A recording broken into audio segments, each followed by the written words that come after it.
G'day ladies and gentlemen, welcome to Draw with Jazza. I'm Jazza, here with an artist interview with none other than the amazingly talented Will Terrell. Hi Will, how are you going?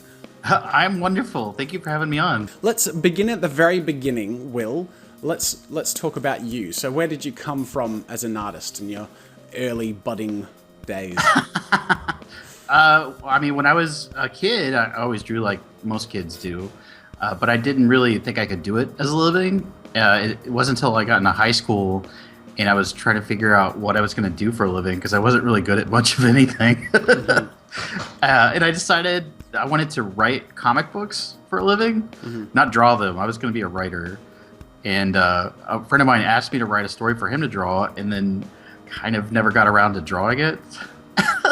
And so I was like, well, I guess I'll teach myself how to draw and do my own comic books. And so that, like, the next 7 years was just me self-publishing comic books and not making much money and learning the hard way. Like, I'd print a comic and go to conventions and get critiqued and, yeah. It's a hard way to learn. Yeah, for sure. I should have taken, like, figure drawing classes, but no, So how early would you say your interest in art and in drawing figures and people in particular started to really bubble? Well, I mean, I instantly fell in love with drawing comic books. I loved the idea that I could create worlds for other people to experience. I mean, I can't get enough of that. That's still why I draw. I love being able to, like, I mean, even when I'm drawing cartoons of people, like caricatures of people, it's not just me making fun of somebody. Like, I don't like making fun of people. I like to reveal the interesting things in everyday people. And that's kind of the feedback I get from a lot of people that aren't even artists, that they enjoy my cartoons because it makes them look around at their everyday life in a whole new light, where they're like, I was stuck behind this little old lady at the grocery store and she was counting out her pennies, and normally I would have just been cussing to myself, but I just sat there and I was smiling and thinking, what would Will Terrell draw? I gotta say, stylistically, you have something that really speaks out, really holds its own, which is quite unique, and we all tend to kind of gravitate to the styles we find most inspirational. What have been your biggest influences in developing your style?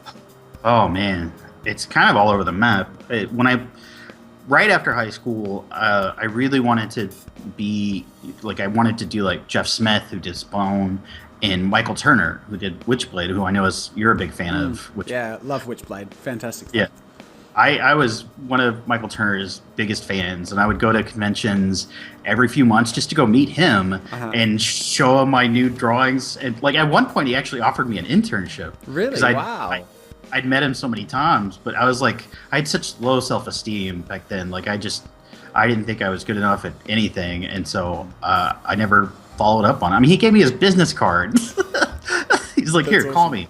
So in your early days of self-publishing and doing your own comic books and things like that, how did that develop into what you have now as your career? Like, take us through a few of the major steps. Well, I'd say that my career now is basically talking about all the mistakes that I've made in my career. That seems to what people I can relate to that. Oh, so this is how I did it wrong here and here and here and here and here. Yeah.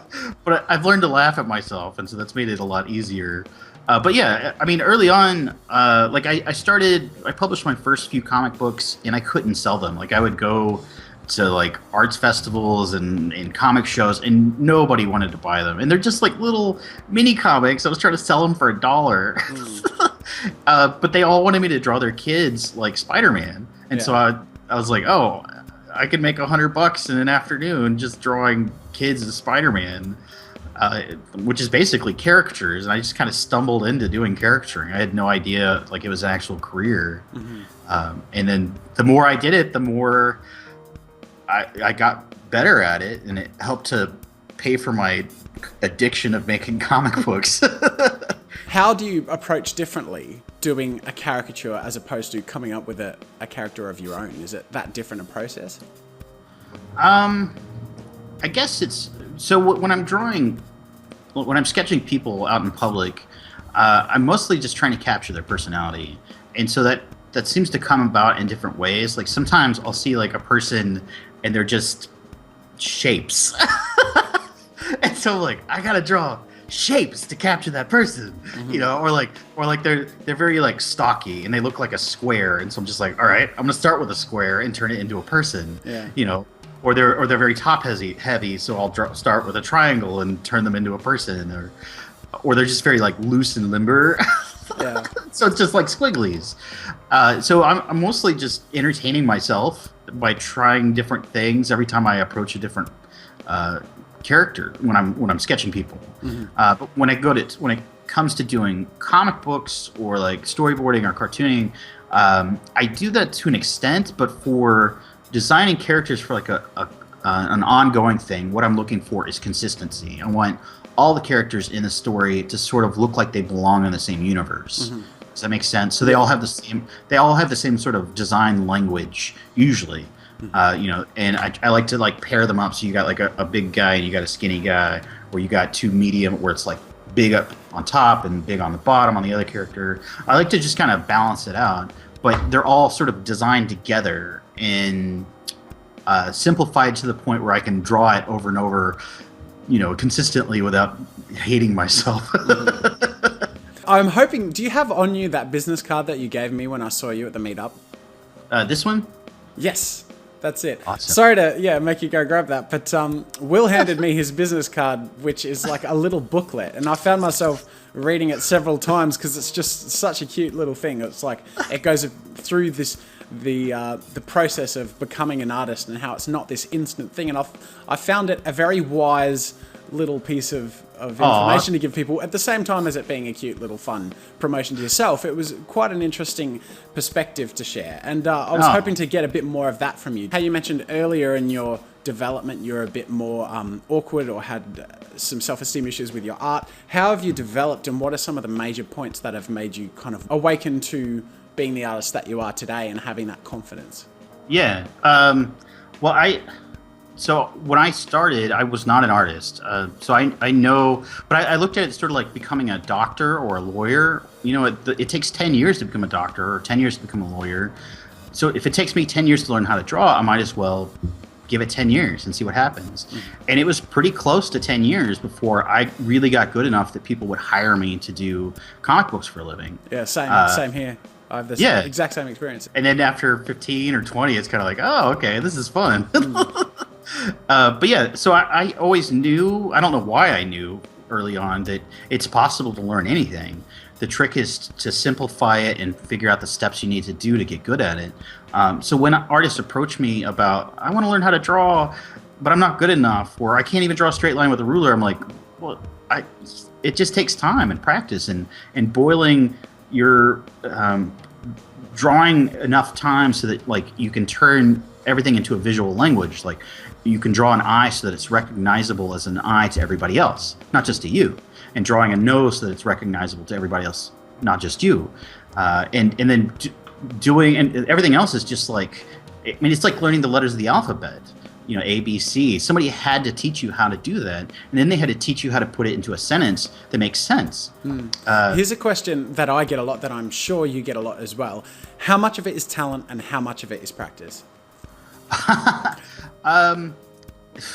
It's mostly practice. I think more than anything, it's just not giving up. Because I know people that were way more talented than me in high school that I thought were going to be doing this for a living way before I was, and I'm the only one that's doing it for a living. I had that whole group of friends, and so it had nothing to do with talent. It had everything to do with sticking with it and not giving up.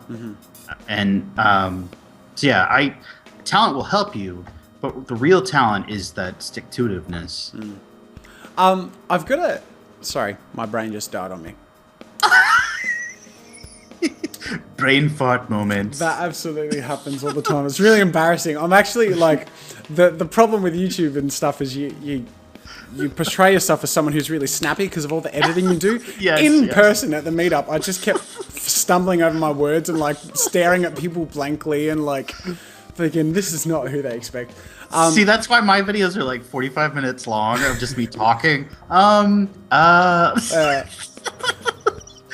Is there any specific artwork that you're most proud of, or any specific job you've done that you remember most? Right. I mean, I'm really proud of my YouTube channel. I'm trying to make videos that make people's lives better. Like, so that they're watching it, it's not just them learning how to draw like me. Like, I'm trying to do things that make people's lives better. Like, so that they not only become a better artist, but they learn to, like, overcome obstacles and overcome insecurities and roadblocks, all that stuff. Like, that's what I try and put in my videos. And it's something I've always done. It's just, I finally found a medium where I can reach people wherever they're at on their own time. Because I used to try and teach people in person, and most of the time they weren't ready for it, or they just, it'd go in one ear and out the other. But with YouTube, they could just watch it on their own time and rewatch it and pause it and think about stuff, and I like it. But so, yeah, YouTube, the videos are I'm really proud of that.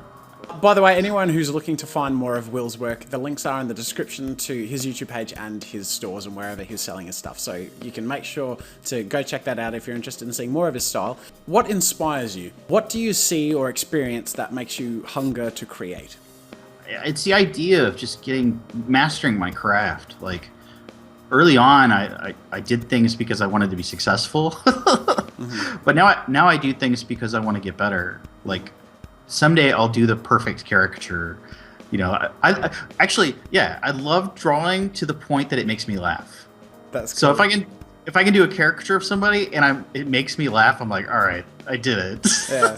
See, that is such a cool motivation, like you see so many people, I'm sure you get questions all the time as well about people who say, how do I get heaps of subscribers, or how do I make lots of money? And that's just not the end game you want to have, because you get nowhere, or you end up not being fulfilled or happy, Right. That's why I didn't do very well in my comic book career. It's because I had the wrong motivations for all of that.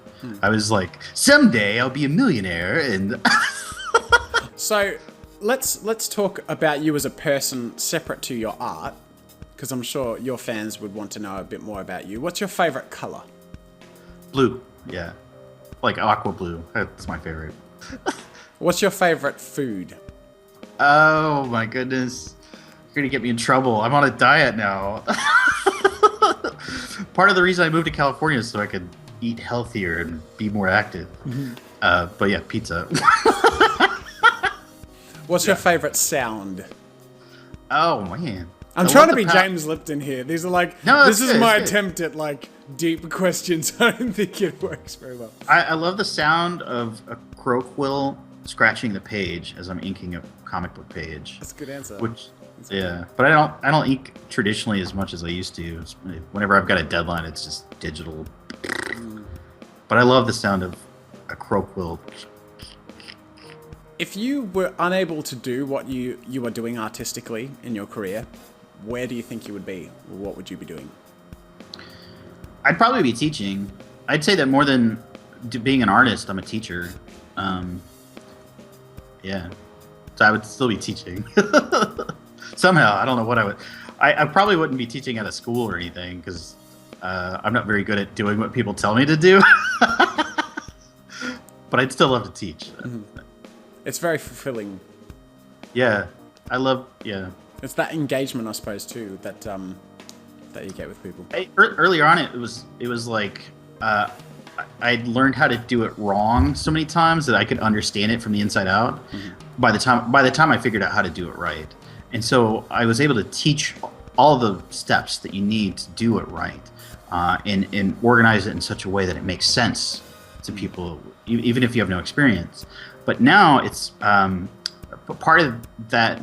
When I first started, it was sort of like rooted in ego. Like I wanted to do things, make people better so that they could appreciate me. But now I just see it as like the real key to being a good teacher is just demonstrating that something's possible. And it's the student's job to make it possible for themselves.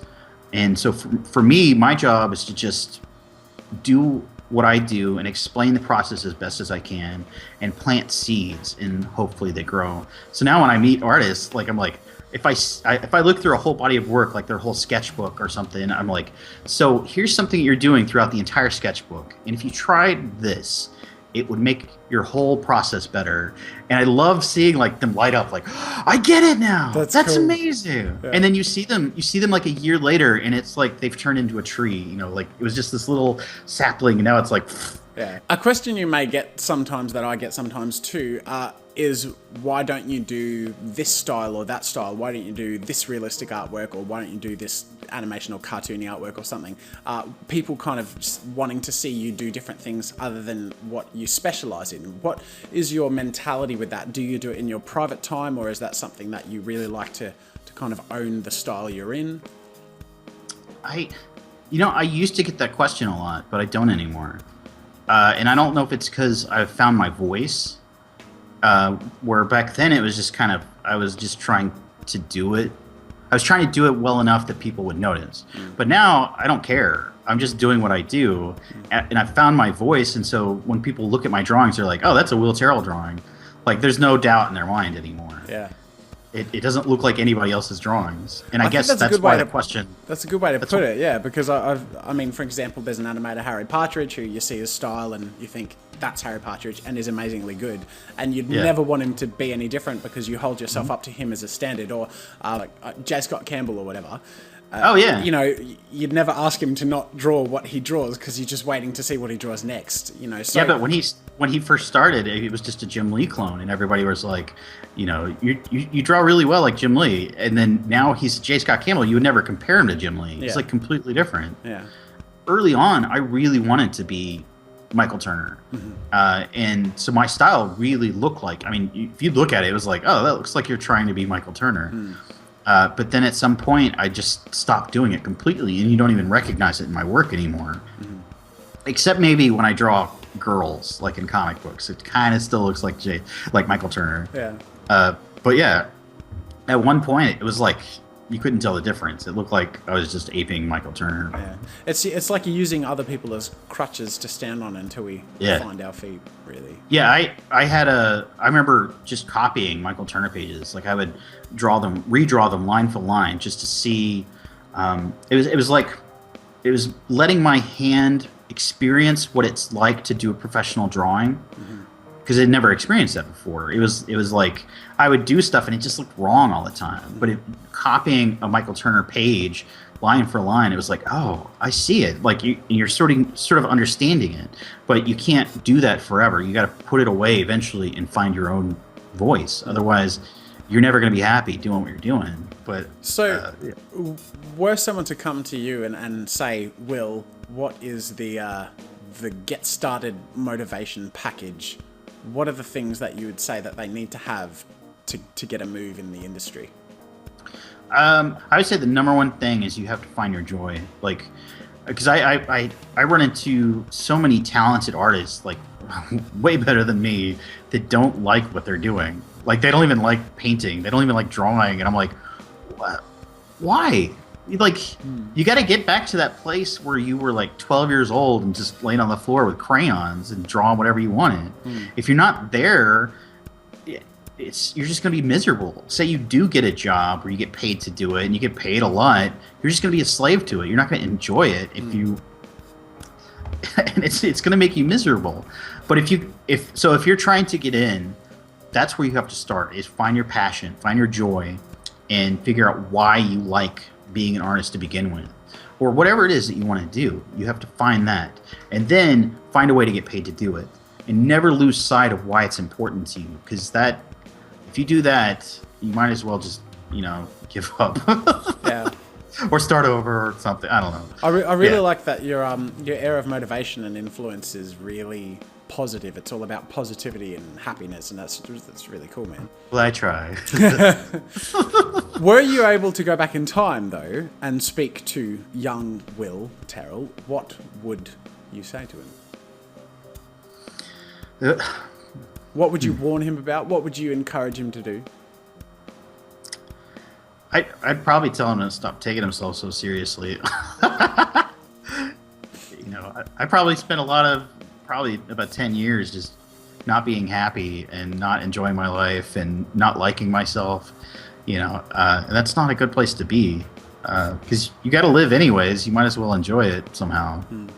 Thank you so much for joining me today, Will. You've been an absolute delight. Make sure everyone who's watched this will go check out the links in the description to see more of his work and subscribe to his channel. Once again, thank you, Will, for joining me today. Thank you so much. I enjoyed it, man. It was awesome meeting you. I met Will at the LA meetup that I had, and he was just a pleasure. And a lot of people who came to see me at the meetup also came to see Will, so he has a very enthusiastic following, and it was a really great time. So thanks again, man. Thank you. All right. Thank you, everyone else, for joining us, and until next time, I'll see you later. Thanks for watching. If you enjoyed this video, subscribe to my channel to see new content every week. Check out more of my stuff by clicking the annotations over there. If you want to support my work and get a few goodies for yourself, head over to my store for archives, ebooks, and get yourself something nice. If you're looking for a great place to collaborate, explore, or share your own content, head over to newgrounds.com. That's it for now, and until next time, see you later.